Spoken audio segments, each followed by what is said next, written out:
this project is for the member to introduce himself to the club and to learn the basic structure of the public speech.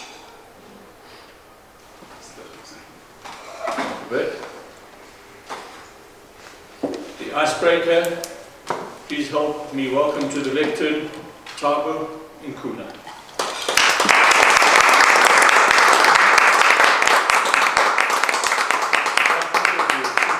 The timing is 46 minutes.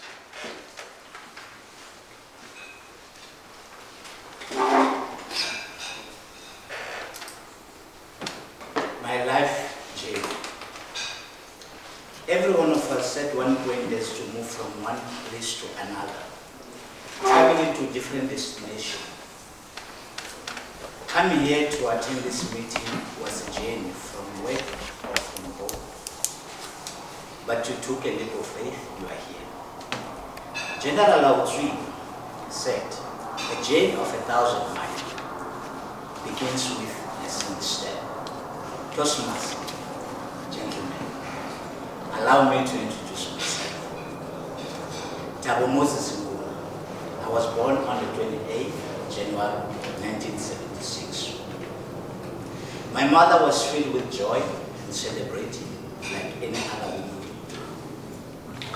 You know, in my culture, boys are more glorified than girls because they believe they will carry the surname or take over from the father. But little did she know that she would only carry me for 2 years.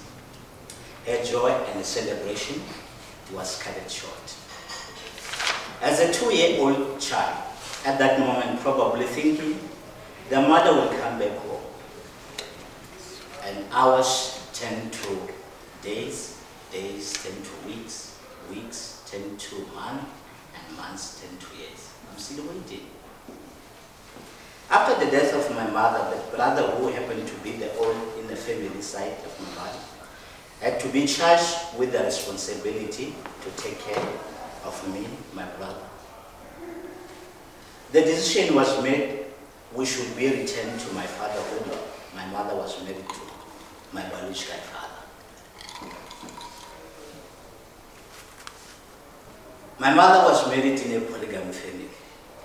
She was the first in the marriage. She left the marriage, so I was conceived outside the marriage. No one knew why she left except my father. But life didn't stop my father to continue to live and marry 2 wives, who were married after she left.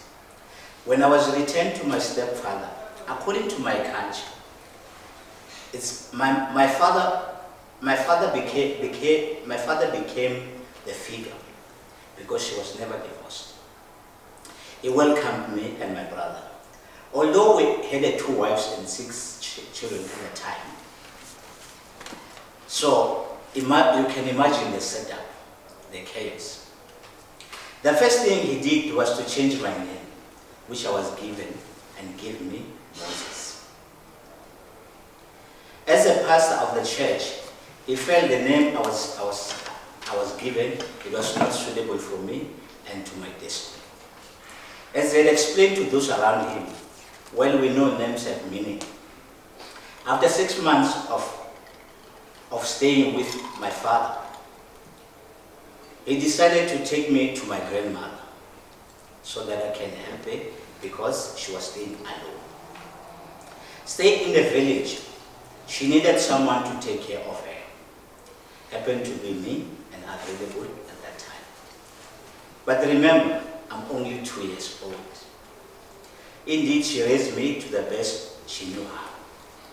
My grandmother was not educated, never went to school. She only knew 1 language in her entire life. A very strictly principled grandmother. She did not know the Bible, but she practiced the biblical principle, Proverbs 13, verse 24, that says, spare the rod, spoil the child. She will beat me, the head out of me if I misbehave. In the village, they say the child belongs to the community. Any neighborhood will see you doing any wrong thing, they will reprimand you. I was taught to respect elderly people, it doesn't matter where they're coming from. I learned to hunt at a young age.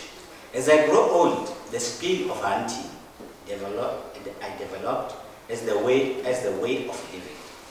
We'll go to hunt. Someday we'll come with meat, but someday empty-handed. But most importantly, the journey to interact with other boys, men who were older than us. Growing crops was very important in the family because everything we had, it was from the field. Second principle, the first fruits. In the Bible, for those who happen to read the Bible, it was practiced in the family. The products which came from the field every year, before we can consume it, it must be cooked and dedicated to ancestral for the blessing. For the provision, we will observe such a custom every year. When my grandmother should come from home, she would call my name while she was still there so that I can come and do whatever she wanted me to do. At the age of 7, I was taken to school. You will imagine that first day at school. School, it was new to me. New people, new teacher. Coming from that background that I was learning to write and reading was a mission impossible. Due to my slowness at the time, which I did not know either the teacher or grandmother that I was suffering from dialysis. But despite of my difficulties, I was good at mathematics. That helped me to draw attention from other kids. I was introduced to sports at an early age. I was good at playing soccer. That's where the name Thabo came from. In school, there was a soccer star by the name Thabo. I was named after him. I was playing more likely any other like him. That is how I inherited the name. At the same time, the problem escalated worse when I got home. I could ask the question why things were done the way were happening. As my grandma, she was not educated. All she knew, I had to go to school. Why, she didn't know. By perseverance, the snail reached the ark. This quote I was given by a teacher. And she said to me, you can forget everything that you have learned, but don't forget this quote as you did. And indeed, I still remember. The dream of finishing grade 12 and becoming somebody in life was short-lived. After I have passed my standard 5, which is grade 7 now, I was not accepted at near school due to the reason were given by the school principal. I stayed for 2 years without going to school except being a shepherd boy of goats and 4 sheep of my grandmother. After a few years of staying with my grandma, she passed away. Guess where did I go? Back to my father. I had to learn to live with other siblings in the same house. After 2 years with my father, my old brother, who happened to be a firstborn, came to my rescue, took me and stayed with him in his family. I was 13 years old. There was no hope of me going back to school. When I arrived in Gauteng, before I could stay with him in his house, he left me in Alexandria, where my husband was staying. In 1993, unforgettable event took place. The NC and FP were fighting, so we happened to stay in the same location where they were fighting. The bullets were crossing over our heads. Like the children of Israelites in the Bible were complaining, I was trying to say, why did you bring me here so that I could die? But with that, in the morning, I felt I have to call him. The following morning, I did not wait. I was on my way to Midland, where my brother was staying.